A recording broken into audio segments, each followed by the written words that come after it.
भाभी जरा मेरा टिफिन दे दो, कॉलेज के लिए लेट हो रही हूँ।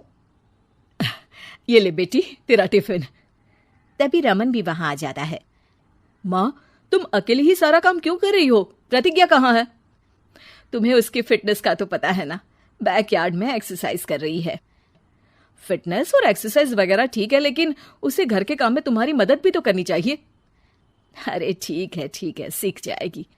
जब तक मैं हूं तुम्हें किस बात की फिक्र? हाँ। इसके बाद रमन और उसकी बहन दोनों घर से निकल जाते हैं और सास घर के कामों में व्यस्त हो जाती है।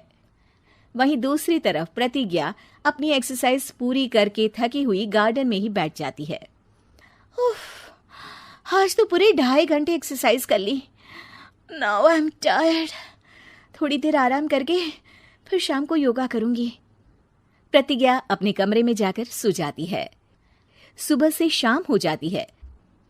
रमन और रेखा भी घर वापस आ जाते हैं, पर प्रतिज्ञा अभी तक कमरे से बाहर नहीं निकलती, जिस पर एक बार फिर अपनी माँ को अकेले काम करते हुए देखकर रमन उनसे कहता है, माँ, तुम हर समय अकेले काम में लगी रहती हो। आखिर प्रतिज्ञा पूरा दिन करती क्या है? बेटा, वो थक कर आराम कर रही है, आ जाएगी। तुम हाथ मुंह धोकर डिनर करने आ जाओ। रमन बिना कुछ बोले वहां से चला जाता है। थोड़ी देर बाद वो सब डिनर करने बैठते हैं। तभी प्रतिज्ञा भी वहां आ जाती है और डिनर में बने खाने को देखकर बोलती है, मम्मी ये क्या, सब कुछ तला भुना बनाया है। ऐसा खाना आप सब और मेरी हेल्थ के लिए कितना खराब है। प्रतिज्ञा, तुम खुद कभी माँ की मदद करती नहीं और ऊपर से खाने में नुक्स निकाल रही हो। अरे बहू, हम सबकी हेल्थ के बारे में ही तो सोच रही है। बहू, मुझे ना वो डाइट वाला और बिना घी तेल का खाना बनाना आता नहीं। कुछ नहीं होता मम्मी, वो भाभी बना लेगी। आखिर इतनी फिटनेस फ्रीक है, डाइट फूड बनाना भी जरूर आता होगा। वो सब डिनर करके सोने चले जाते हैं। अगली सुबह फिर हमेशा की तरह प्रतिज्ञा अपनी एक्सरसाइज और योगा करने लगती है और उसकी सास घर का सारा काम, जिसे करते हुए अचानक उनकी तबीयत खराब हो जाती है और सीने में दर्द शुरू हो जाता है। मर गई बहू। रमन, अरे कोई तो सुनो। और इसी बीच वे बेहोश हो जाती हैं। सास की आवाज सुनकर प्रतिज्ञा और उसका पति भागते हुए रसोई में आते हैं, जिसके बाद उन्हें लेकर अस्पताल जाते हैं। डॉक्टर प्रतिभा की सास का चेकअप करके कहते हैं, अरे इनका कोलेस्ट्रॉल लेवल तो बहुत हाई है और दिल भी कमजोर होता जा रहा है। इनका लाइफस्टाइल और खाने पीने की आदत बदलनी होगी।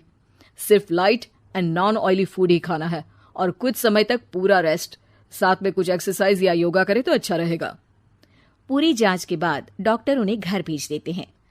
अब घर का सारा काम प्रतिज्ञा को करना पड़ता है, जिससे वो अपनी सास के साथ पूरे घर को डाइट फूड खिलाना शुरू कर देती है। प्रतिज्ञा, ये क्या बेस्वाद और फीका खाना है, मैं ये सब नहीं खाने वाला। हाँ भाभी, बीमार तो मम्मी है, फिर हम ऐसा खाना क्यों खाएं? प्रतिज्ञा किसी की बात पर कोई ध्यान दिए बिना सास को बढ़िया एक्सरसाइज कराने के साथ कुछ न कुछ गड़बड़ करते हुए घर का काम करती रहती है। एक शाम रमन प्रतिज्ञा से चाय मांगता है। ये लीजिए, पर मैंने इसमें चीनी थोड़ी कम डाली है। रमन चाय पीता है और तुरंत ही उसे दोबारा कप में पलट देता है। अर्र, कौन सा जहर है? अरे जहां खाने में नमक डालना होता है वहां डालती नहीं और इसमें नमक ही नमक भर दिया। उई माँ, सॉरी, मैं दूसरी चाय बना देती हूँ। अरे रहने दो, तुमसे फिटनेस का ध्यान रखने के अलावा और कुछ नहीं हो सकता। इसके बाद प्रतिज्ञा कपड़े धोने जाती है, जिसमें वो रंगीन और सफेद सब कपड़े एक जगह मिक्स कर देती है, जिससे एक कपड़े का रंग दूसरे पर चढ़ जाता है और उसी वजह से रेखा की नई ड्रेस खराब हो जाती है। भाभी, ये आपने क्या किया? मेरी नई ड्रेस थी, सारी खराब कर दी। सॉरी रेखा, मुझे पता नहीं था और मैंने सारे कपड़े एक साथ ही वॉशिंग मशीन में डाल दिए। जहां एक तरफ प्रतिज्ञा घर के हर काम में रोज कोई ना कोई ब्लंडर करती, वहीं सास को एक्सरसाइज कराने और हेल्दी फूड खिलाने में कोई कमी नहीं छोड़ती, जिस वजह से जल्द ही उसकी सास पहले से भी अच्छी हो जाती है। हेल्दी फूड तो ठीक है, पर बहू आज हम खीर बनाएंगे। मम्मी, मुझसे खाना तो ठीक तरह बनता नहीं, खीर कैसे बनाऊंगी? और अगर अच्छी नहीं बनी तो रमन गुस्सा हो जाएंगे। अरे कोई गुस्सा नहीं होगा और देखना, खीर भी बहुत स्वादिष्ट बनेगी। प्रतिज्ञा की सास उसके साथ रसोई में जाकर उसकी मदद करते हुए खीर बनाना सिखाती है, जिसे खाकर रमन तारीफ करते हुए कहता है, वाह क्या टेस्टी खीर बनी है, मजा आ गया आज तो। आज ये खीर प्रतिज्ञा ने बनाई है। क्या बात, आखिर तुम खाना बनाना सीख ही गई? पूरा तो नहीं सीखा, पर सीख रही हूँ। और इसमें मैं अपनी बहू की बिल्कुल वैसे ही मदद करूंगी जैसे इसने एक्सरसाइज करने में मेरी मदद की। अब प्रतिज्ञा घर के काम में सास की मदद करने लगती है और उसकी सास एक्सरसाइज में प्रतिज्ञा को कंपनी देने लगती है, जिस पर दोनों सास बहू की जोड़ी को देखकर रेखा और रमन भी इंस्पायर हो जाते हैं। आज के बाद हम भी आपके साथ एक्सरसाइज करेंगे। अब पूरा परिवार एक साथ एक्सरसाइज करके डाइट फूड खाने लगता है।